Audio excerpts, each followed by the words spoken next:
Hello दोस्तों, कैसे हैं आप। उम्मीद कर रहा हूँ बहुत ही अच्छे होंगे और अपनी ज़िंदगी को मज़ेदार तरीके से आप जी रहे होंगे।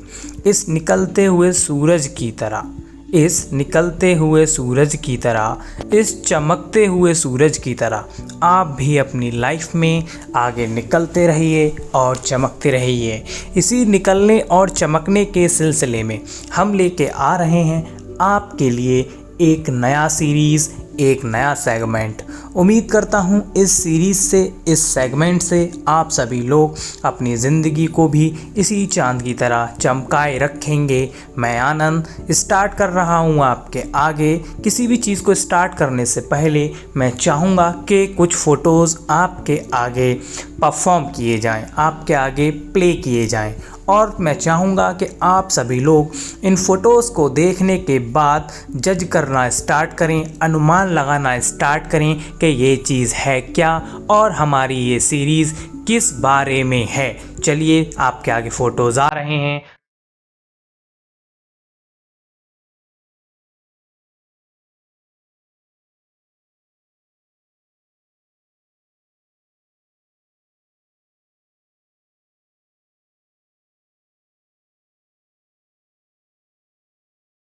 फ़ोटोज़ आप लोग देख चुके हैं और शायद आपने अनुमान भी लगाया होगा।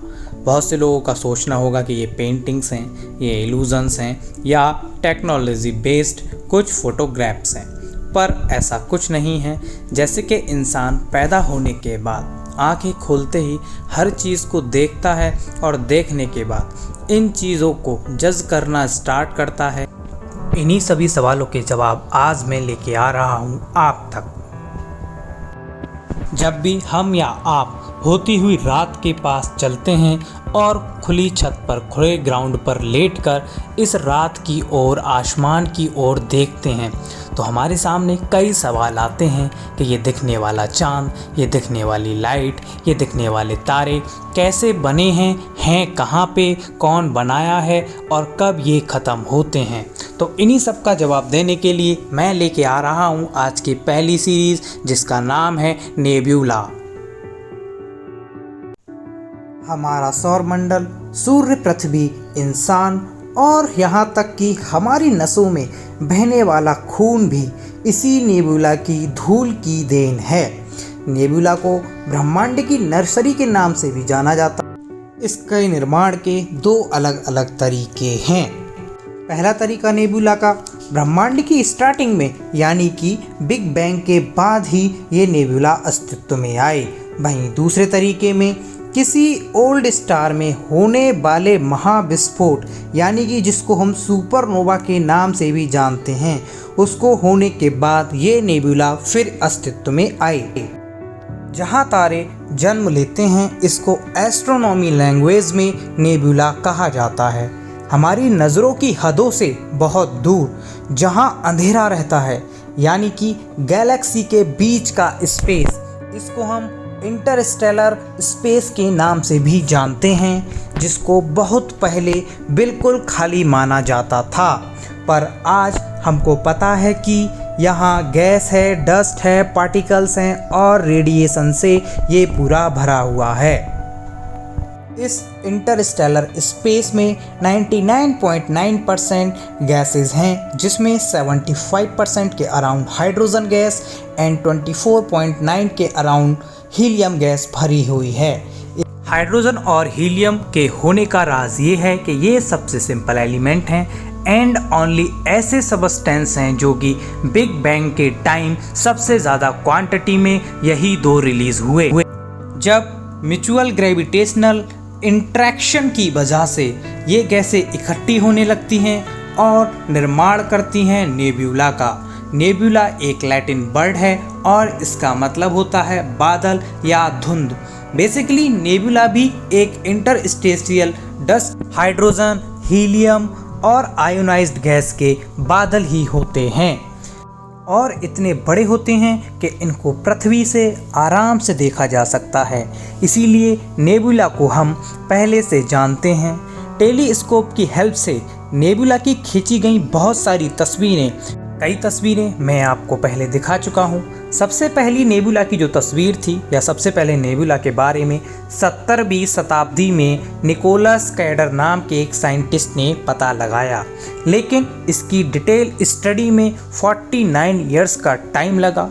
उसके बाद नेबुला के बारे में अलग अलग थ्योरियां आने लगी और आज हमारे पास या हमारे स्पेस की थ्योरी के अकॉर्डिंग या हमारे साइंटिस्टों की मेहनत के अकॉर्डिंग इतनी सारी नॉलेज हमारे पास है कि हम इजीली नेबुला को डिस्क्राइब कर सकते हैं। जनरली नेबुला वो जगह है जहां तारे जन्म लेते हैं। जब नेबुला की इंटरस्टेलर गैस पर एक पॉइंट पर इकट्ठी होने लगती है और प्रेशर इतना बढ़ जाता है कि हाइड्रोजन न्यूक्लियर फ्यूज़न स्टार्ट हो जाता है और इसी वजह से जन्म लेता है आपका तारा। हालांकि ये प्रोसेस बहुत स्लो होती है, इसे होने में कई सालों का टाइम लगता है और टाइम के साथ ये प्रोसेस छोटी बड़ी भी होने लगती है। नेबुलास को समझने के लिए इनको भी कई पार्ट्स में बांटा गया है, लेकिन उससे पहले मैं आपको एक पॉइंट क्लियर करना चाहूँगा। जो हमारा गैलेक्सी है या जो हमारा सोलर सिस्टम है, वहाँ पर किसी भी चीज़ को देखने के सिर्फ दो ही तरीके होते हैं। नंबर 1, या तो सन अपनी लाइट को प्रोड्यूस करे, या नंबर 2, या ऐसी लाइट को कोई दूसरा ऑब्जेक्ट रिफ्लेक्ट करे, तभी हम वहाँ पर किसी चीज़ को देख पाएंगे। जैसे यहाँ सामने आपको दिखाई देने वाले मल्टीपल कलर्स या उनके छोटे छोटे ड्रॉपलेट्स। ये जनरली कलर और ड्रॉपलेट्स भी इस सोलर सिस्टम में या हमारे सौर मंडल में, हमारे ब्रह्मांड में दिखाई देने वाले कुछ इस तरह कलरों का ही एक नज़ारा है। ये कलर या तो किसी रोशनी से डायरेक्टली आप तक दिखाई दे रहे हैं या किसी ऑब्जेक्ट की रोशनी के रिफ्लेक्शन से आपको दिखाई दे रहे हैं। नेबुला को समझाने के लिए इनको कई पार्ट्स में बांटा गया है। पहला पार्ट्स है इनका डिफ्यूज्ड नेबुला। ये नेबुला वो नेबुला होते हैं जिनकी कोई भी वेल डिफाइंड बाउंड्रीज नहीं होती हैं। वैसे तो ये भी दो तरह के होते हैं। Number 1, emission nebula. Emission nebula आपका एक ऐसा नेबुला है जिसमें आयोनाइज्ड हाइड्रोजन गैस होती है, जिसकी वजह से स्पेक्ट्रल रेडिएशन इमिट होता रहता है। इसके रीजन को हम H2 रीजन के नाम से भी जानते हैं। इंटरस्टेलर गैस और डस्ट के बादल ही इमिशन नेबुला जाने जाते हैं। बेसिकली ये नेबुला सबसे खूबसूरत होता है, सबसे कलरफुल होता है और इसकी वजह यह है कि इस नेबुला में प्रेजेंट आयोनाइज्ड गैस जो कि अलग अलग तरह के वेवलेंथ की लाइट्स इमिट करती हैं, इसी वजह से ये सबसे ज़्यादा कलरफुल होने वाला नेबुला माना गया है। इसका दूसरा टाइप है रिफ्लेक्शन नेबुला। इसमें कोई भी लाइट रेडिएशन नहीं होता है, लेकिन फिर भी ये रिफ्लेक्शन नेबुला चमकते हैं और इसकी वजह है किसी दूसरे ऑब्जेक्ट की लाइट का रिफ्लेक्शन। उसी की वजह से ये नेबुला चमकदार रहता है। ये नेबुला अपने पास के तारे की लाइट को रिफ्लेक्ट करते हैं क्योंकि ये इतने गर्म नहीं होते हैं कि ये अपने पास की गैस को और डस्ट को आयोनाइज कर पाएँ, और ये मुख्य रूप से नीले कलर के दिखाई देते हैं क्योंकि इनके पार्टिकल ब्लू लाइट को बहुत अच्छे से रिफ्लेक्ट करने वाले होते हैं। अगला नेबुला है आपका डार्क नेबुला। ये नेबुला एक ऐसा नेबुला होता है जिसमें कोई लाइट नहीं होती, ना ही कोई रिफ्लेक्शन होता है। इसी की वजह से हम ब्रह्मांड के एक हिस्से को कभी नहीं देख पाते क्योंकि ये इतने डेंस होते हैं कि हमारे टेलीस्कोप इसके अंदर या आर पार नहीं जा सकते हैं। ये इंटरस्टेलर डस्ट के बादल होते हैं जो कि रोशनी को ब्लॉक कर देते हैं, पर IR रेडिएशन के ये बड़े सोर्स भी होते हैं। अगला नेबुला है आपका planetary nebula. Planetary nebula generally low mass star भी कहा जाता है। जब लो मास स्टार अपनी लाइफ की लास्ट स्टेज पर होता है तो वो रेड जिएंट बनने लगता है और बाहरी परतों को होने लगता है, एंड बाहरी परतें गैस का एक बड़ा शेल बना देती हैं जो कि एक तरह का नेबुला ही है।